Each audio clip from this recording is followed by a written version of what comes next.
Welcome back mga kababayan sa aking YouTube channel. At yun nga ay yung ibang kababayan natin ay inip na.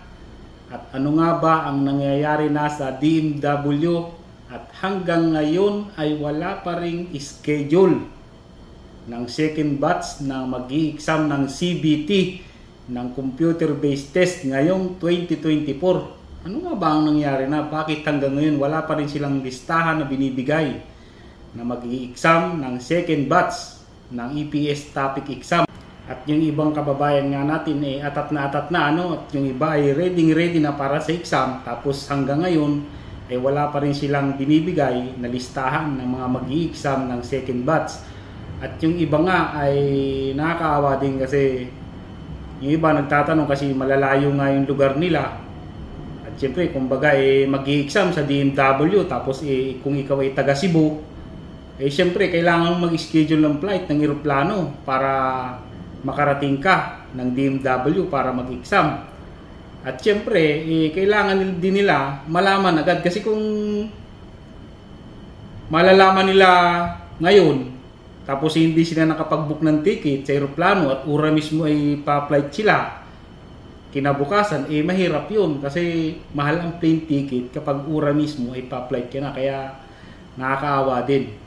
Sa Facebook, i-search nyo lang ang DMW Migrant Workers Registry Division. Diyan nyo makikita yung ilalabas nilang schedule para sa mag-i-exam ng second batch ngayong 2024. Kahit oras-oras yung i-check yan sa Facebook ha, yung DMW Migrant Workers Registry Division. Lalong-lalo na yung malalayo at nakakaawa naman. At lagi nyo lang i-check para hindi kayo nag-aalala, di ba? Hanggat maaari, wag nating sisihin ang DMW kung bakit hanggang ngayon wala pa silang maibigay na schedule ng second batch para sa mag-i-exam ngayong 2024. Dahil alam nyo ba kung saan nanggagaling yung schedule na yan para sa exam? Ang nagbibigay po ng schedule mga kabayan para sa exam na yan ng CBT ngayong 2024 ay nanggagaling yan sa HRD Korea.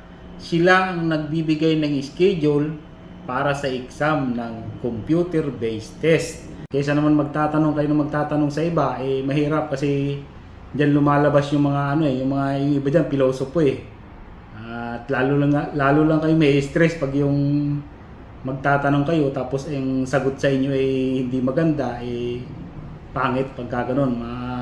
May stress ka lalo doon. Kaya ang payo ko sa inyo, lagi nyo lang i-check sa Facebook At yan lang muna sa ngayon mga kabayan. Maraming salamat sa panonood at sana may natutunan kayo sa video ko ngayon.